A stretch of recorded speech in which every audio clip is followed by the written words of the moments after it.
Right, I said to you we were going to conclude the Odyssey. I don't want to spend too much time on it because I put myself behind. If I do that, we need to move on to Sophocles' Oedipus, the king as well. But we left off without the battle royale at the end of the Odyssey, which I think I need to say a few words about at least. The contest of the bow and all of that. This, by the way, is the Sphinx coming down. Not the Sphinx, the Harpies coming down on Oedipus, or the Sirens rather. You see Oedipus. Odysseus chained to the mast, and the Sirens singing and trying to persuade him to listen to them and stay there forever and not move on, in love with himself and the events of his terrible past, and not move on to the life to come. We left off with the vision at the end of Odyssey 19. The contest of the bow derived, and Athena then addressing Odysseus, comforting him as to what was to come, and Odysseus expressing his concerns about what is about to happen. So even till the end, it's not like this is an event that is presented in terms other than for a human being. He's struggling with the events that are about to transpire. Namely, he's going to execute the god's justice on the suitors, irrespective of their guilt in his eyes. It's what's really interesting about the account at this stage is that Athena seems more bloodthirsty than Odysseus does. She is more exercised by the idea of the injustice of the suitors, and it is she that says, you're going to kill them all. You have to destroy them all.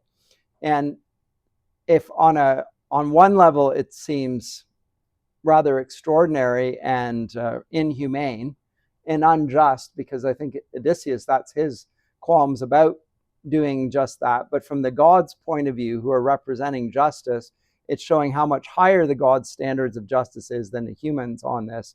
You will destroy all of the suitors. They all are going to get it here. And Odysseus, of course, then goes on and does just that.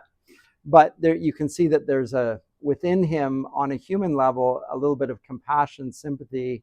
Well, hold on, they're not all quite so bad. I've tested them, etc. But the gods are very clear on this. And Athena thus says to him, here, let me pick it up here, line 45. If by grace of Zeus and yourself I kill them, how shall I make my escape? It is what I would have you think on. Because, of course, after he's killed all the suitors, he still has to deal with the problem of these families that have just been deprived of their sons are going to want vengeance upon me. So I may wipe out all of them, and now I have an even bigger problem. We've just robbed my kingdom of its young men, or the heads of their families as well, and the families are not going to allow that injustice to go unpunished. So that's your problem, Athena, because I can't solve that problem. And she, in response to this, says, stubborn man, anyone trusts even a lesser companion than I, who is mortal and does not have so many ideas. But I am a god, and through it all I keep watch over you in every endeavor of yours. And now I tell you this plainly, even though there were 50 battalions of mortal people standing around us, furious to kill in the spirit of battle, even so you could drive away their cattle and fat sheep. So let sleep take you now. There is annoyance in lying awake and on guard all night. You will soon be out of your troubles. In other words, trust wisdom. Trust the gods. Leave the worrying aside. Those are human cares and human concerns. If the gods have willed this, which they have, and you are to execute that, you don't need to worry about the circumstances.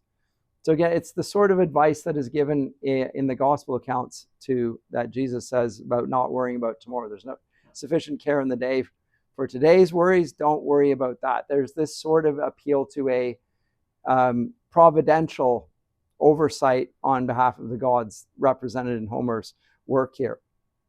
Again, I'm not saying that they're saying the same thing, but it's that same appeal to a higher authority in the situation. In this case, the wisdom of Athene will take him through this. In spite of this, he has a sleepless night, but arises to a very good omen and prepares for the festival. Suitors arrive, try to string the bow, tease Telemachus, and then Penelope fetches the bow of Odysseus here, and they try and string it. So once again, repeats her the contest of the bow in 21, and has had a dream. I already said that last time, of the geese and the eagle back in 19, which is an execution of a divine plan. It says that again right at the beginning of 21 here. Now the goddess put in the mind of the daughter of Icarius, circumspect Penelope, to set the bow before the suitors, and the gray iron in the house of Odysseus, the contest, the beginning of the slaughter. Note the opposition there. It's a contest on the one hand, but it's also something different than the intention that's explicit there. The intention is that on the surface is this is a contest. Just like Odysseus has faced contests when he was amongst the Phaeacians. There were sort of Olympic type games going on, and they were tests of strength. That's all it appears to be. It's there to win her. Whoever is able to do this will be the husband of Penelope. Who is going to be the true husband? Is it going to be Odysseus, or is it going to be one of the suitors? Well, they don't know it is Odysseus, of course, but we do. And at the same time, concealed beneath that contest is the purpose of this, and the purpose of the gods in all this is apocalyptic. They're going to strike down the injustice that the suitors represent and reveal the just man, Odysseus, who's been hidden thus far by the god Poseidon. So chaos is no longer going to rule. Injustice will no longer govern the land of Odysseus, the land of Ithaca. Justice and order will be restored. And so in order for that to be the case, then all instances and symbols and people associated with injustice are going to have to be wiped out. And that comes from the gods. They're right at the beginning of 21. And so Penelope fetches the bow of Odysseus. Note that Athena is the one that orchestrates the plot. So there's always a god in the background. That's very consistent in this. This is not, or at least in Homer's rendering of it, he's very careful to make sure that the gods are orchestrating this outcome, which is a just outcome, and thereby showing that the gods are just. It's very important to him. So she gets this, promises to marry the best archer, and then Telemachus sets up the axes, as I say, 12 axe handles in a row with the hole in the middle, and you're to shoot the arrow through them. Terrific display of strength and skill. Antinous fails, and all the suitors indeed fail. And only at this point does Odysseus reveal himself to Eumaeus. Remember, Eumaeus being the swineherd. Only at this point does he reveal who he is. And that there's a symbolism here. We have the leading figures of the kingdom, Odysseus and his son Telemachus, that are already in on the gods' plot.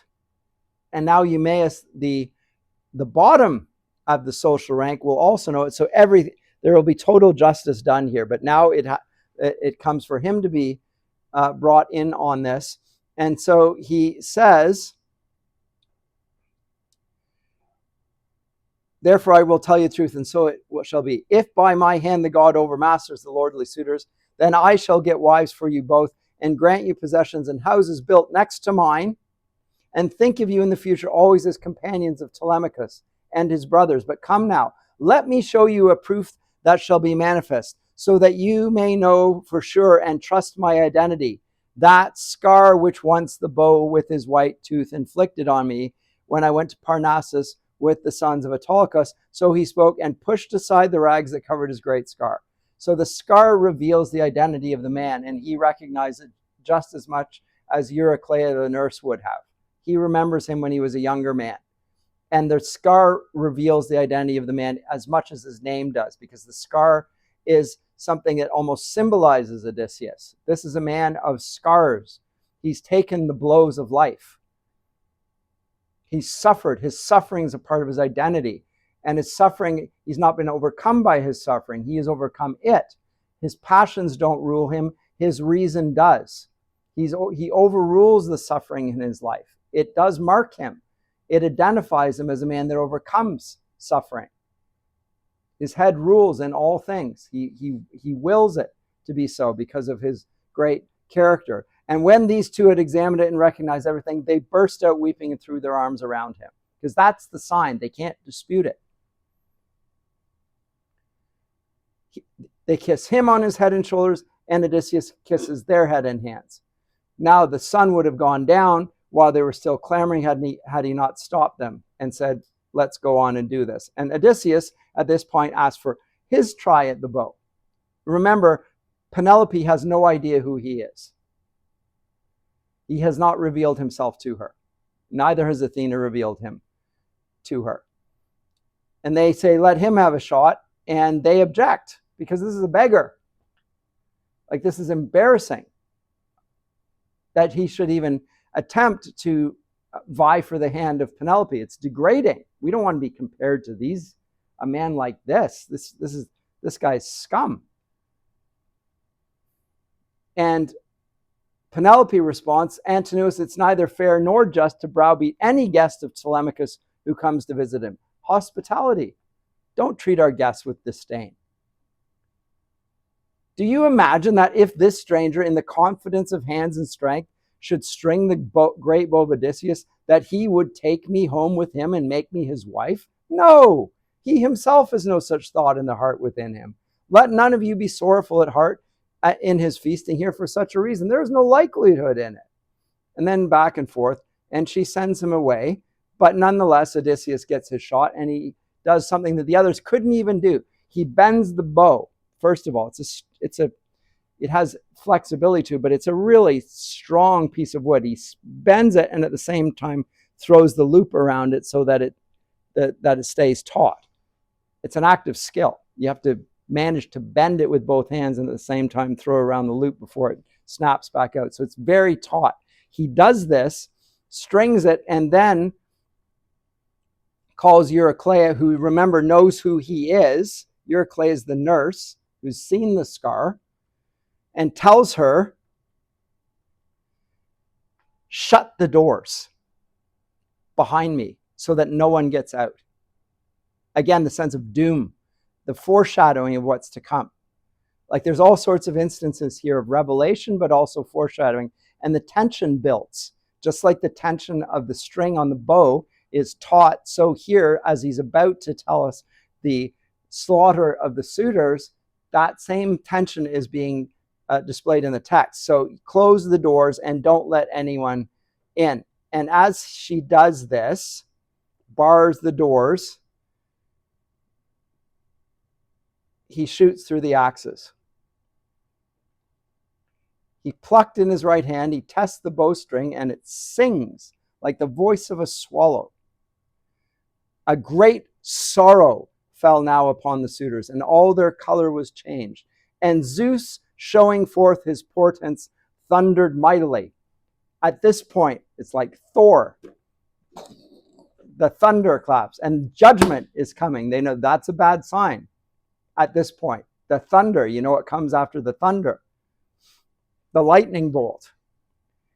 Hearing this long-suffering great Odysseus was happy that the son of devious devising Cronos had sent him a portent. He chose out a swift arrow that lay beside him uncovered on the table, but the others were still stored up inside the hollow quiver, and presently the Achaeans must learn their nature. Taking the string and the head grooves, he drew to the middle grip, and from the very chair where he sat, bending the bow before him, let the arrow fly, nor missed any axes from the first handle on, but the bronze-weighted arrow passed through all, and out the other end. He spoke to Telemachus. Telemachus, your guest that sits in your halls does not then fail you. I missed no mark, no part of the mark. Nor have I made much work of stringing the bow. The strength is still sound within me. And not as the suitors said in their scorn, making little of me. So the man that comes in like a beggar goes out like a king. Revelation is in the act. Right there. It's boom. And at that point, the suitors are quaking. They're defeated men. Because it's the gods that have revealed this. And Odysseus himself doesn't know what's going to happen until he does it. He's delightful because even though he's got to the point he could have done this at one point, he has no idea at this point. He has to use his courage. Courage is what leads all the other virtues in life. He had to be courageous, be willing to take the shot right here, to put himself in the position of doing this. But everything about the man is represented in the act. And now is the time for their dinner to be served, the Achaeans, in the daylight. Then follow with other entertainment, the dance and the lyre. For these things come at the end of the feasting. He spoke and nodded to him with his brows. Gives him a little, his eyebrows go up and say, now they're going to get it. And Telemachus, dear son of godlike Odysseus, put his sharp sword about him and closed his own hand over his spear and took his position close behind him and next the chair, all armored in light bronze. Note that then the book ends. And now he takes the rags off of him. Uncloaked. He was covered up. A little bit like Gandalf the Grey. Wait, he's doing this naked? No. Okay. No. Well, that would have been interesting. But no, I don't think so. He strips his rags from him. Sprang up atop, holding his bow and the quiver filled with arrows, and scattered out the swift shafts before him on the ground before his feet, and spoke his word to the suitors. Note that he speaks before he does the shooting. The speaking is also revelatory. It's also apocalyptic. Words reveal. Here is a task that has been achieved without any deception. Now I shall shoot at another mark, one that no man yet has struck, if I can hit it, and Apollo grants me the glory. He spoke and steered a bitter arrow against Antinous, the worst of the suitors. He was on the point of lifting up a fine two-handled goblet of gold and had it with his hands, was moving it so as to drink of the wine, and in his heart there was no thought of death. For who would think that one man, alone in a company of many men, at their feasting, though he were a very strong one, would ever inflict death upon him and dark doom? But Odysseus, aiming at this man, struck him in the throat with an arrow, and clean through the soft part of the neck. The point was driven. He slumped to one side, and out of his stricken hand fell the goblet, and up and through his nostrils were burst a thick jet of mortal blood. And with a thrust of his foot, he kicked back the table from him, so that all the good food was scattered on the ground. And all the suitors clamored about the house when they saw that the man was fallen, sprang up from their seats, ranged about the room, throwing their glances every way all and about the well-built walls. And at that point, only at that point, he reveals himself, gives his name. Now remember, first time he gave his name, folly. The time was not right. He's been told not to reveal who he is. And now he's done it. He's done it first with the act of the sword, which strikes true. He does not miss his mark. He does not miss his mark. And now he's home. Bang. They scolded Odysseus in words full of anger. Stranger, it's badly done to hit men. Now your sudden destruction is certain. For now you've struck down the man who is far the greatest of the youth of Ithaca. For that the vultures shall eat you. They say this to the eagle. They being the geese. Each spoke at random, for they thought he had not intended to kill the man.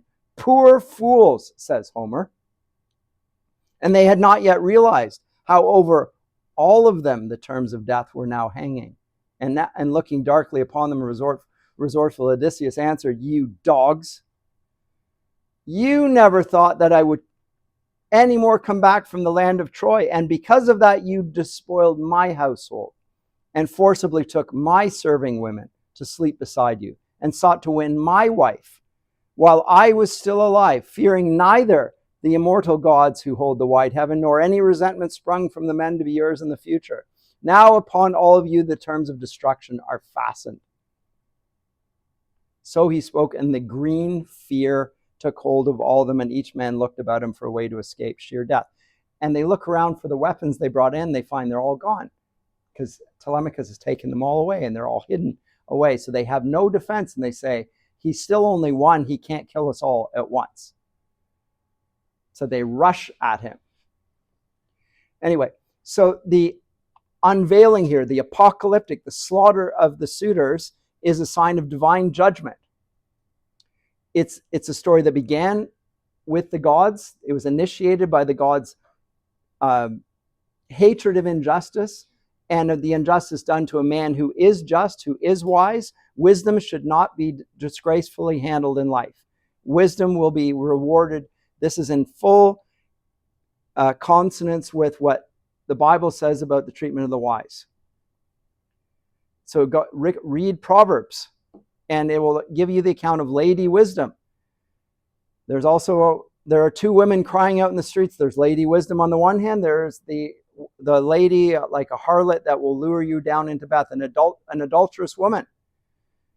Which one are you going to listen to? Young man, be wise, choose wisdom while she may be found. Be wise, be that, be righteous, be just, be on the side of God. Same sort, just look at, and then at the end of Proverbs, we get the portrait of what? The Proverbs wife. The righteous woman. That we now are going to move to that. That'll be Penelope. Penelope will conclude. It's really interesting. It begins not with Odysseus, but with his household under siege and exhibiting injustice at its very core. His wife having to deal with all these terrible men. His son being threatened with death. They can't even fight it off. He's gone. Justice is nowhere. There's no wisdom. Wisdom is not honored here. There are no wise men. There are just fools. But the fools are dangerous fools. But now they are going to get their just deserts. And Penelope, at the end of all this, I'll skip over the slaughter here. If you want to read that, you're welcome to it. It's all great stuff if you like that sort of thing. And how can you not like that sort of thing? But the singer and the herald are spared. And the faithless maids are punished as in accordance with them. And then the place is cleaned out, cleansed with fire and brimstone and sulfur, just like divine wrath. Just purge it of all iniquity.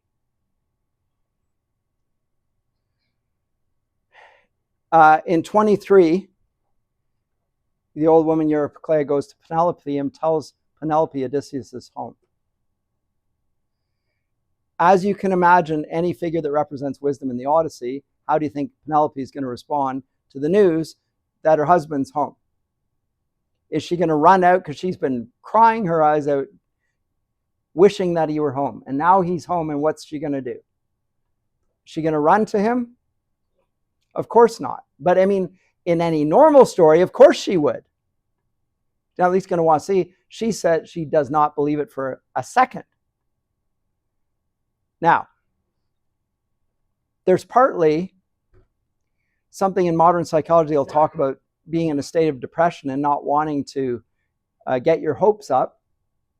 Because to get your hopes up when you're in a state of depression is to open yourself up to even greater depression, because you know how bad it was. But if you get your hopes up and there's only a shred of hope and it's there in her heart, but if her hope should be dashed, she won't live. She's hanging by a thread in that sense. She's a trauma victim, traumatized about all the injustice that's gone on. So there's something very real and realistic about the portrait. But it's also wise in the sense that even at the end of all this, she's been holding on out of her sense of fidelity to her husband, and that's held her to him, just like he has been faithful to her in his heart. She likewise, and she is not at this point just going to let her feelings overrule her head. So she's ruled to the very end by her mind. And so she's going to test him. She comes down to Odysseus, and she won't accept him. Let me get to this. And Penelope gets, at this point, and this is where it becomes funny, Odysseus, the man who is in self-control, totally loses it. Because Penelope won't believe that it's him. And he's finally revealed, this is who I am. You can see I've just done all this. I passed the contest of the bow. I did all these things. She thinks, well, this is just a god in disguise, and I'm going to be tricked again. So I'm not going to believe this. And he can't stand it. So she proves to be wiser than Odysseus, I think, in the sense that she's more suspicious, more clever, outdoes him in resilience in this. But then she gives him a test. And what's the test? She asks because he's just won the prize of shooting the arrow through the axe handles and gets to marry her, get the marriage bed ready. It's out here, she tells Odysseus. And at that point, Odysseus loses it. And he said, who moved the bed? What? How is that? Who moved the bed? And reveals the story that only the two of them know, that he made the bed out of the root of a tree, or the root of the tree, the stump of a tree, so large that he fashioned the bed out of the tree, so that there's no way he can move the bed because it's rooted in the earth. He knows that. She knows that. She knows that he knows that. And here's the test. If he says, that's impossible, because that bed can't be moved, she knows that it's him. But nobody else knows the story. When he passes the test, then she embraces him and says, yes, it's you. But the marriage bed is a symbol of the justice and a symbol of the solidity that marks Odysseus's life and Penelope's life. Marriage, the foundation of the justice of the entire kingdom of Ithaca. It's a statement about the importance of marriage and the family and fidelity. Rooted in the earth. It's got deep roots. If you look at how wisdom is portrayed in Scripture, in Proverbs. First Psalm, Psalm 1. It's called a wisdom psalm. If you study the Psalms here, I'm sure you will at some point, or I hope you will. Where's the... never mind. Way of the righteous and the wicked. Blessed is the man who walks not in the counsel of the wicked, who nor stands in the seat of the way of sinners, nor sits in the seat of scoffers, but his delight is in the law of the Lord, and on his law he meditates day and night. He's like a tree planted by streams of water that yields its fruit in the season, and its leaf does not wither. In all that he does, he prospers. The wicked are not so, but are like chaff that the wind drives away. Therefore the wicked will not stand in the judgment, nor sinners in the congregation of the righteous. For the Lord knows the way of the righteous, but the way of the wicked will perish. It's like a tree, the wisdom. It's like the tree of life. It's so rooted in things that it can't be moved. It's an image, it's a naturalistic image, but it's an image of wisdom that I think that Homer is appealing to here in talking about the marriage bed being made out of it. So it's deeply symbolic. My final comment will be after this all is over and the slaughter takes place and the revelation of Odysseus is complete because Penelope accepts him. They're a happy family. The families of the suitors do gang up and threaten to kill Odysseus, and at that point the gods come in, throw some lightning bolts down, say enough of this. We're not going to have any more of this. It's over. It's done. So then the gods intervene on behalf of Odysseus, and the story's over. And then Odysseus goes on as he said he would and plants his oar in the sand, saying his voyages are over in the land of Poseidon. One last voyage. He can't stay behind. Something about that as well. But any comments or questions? I need to move on to the great work by Sophocles. But this is a wonderful epic. It is an epic about wisdom. It in many ways sounds very biblical in many of its emphasis. It's obviously extraordinarily different. God is different. The nature of the gods, the character of wisdom is different because Christian wisdom is allied with truth. God is exhibited in his in love. There's none of that here. In the passion of God, the death of God for others, nothing of that sort here. So extraordinary differences, but in many ways also many similarities. Anyways, comments, questions? No, okay.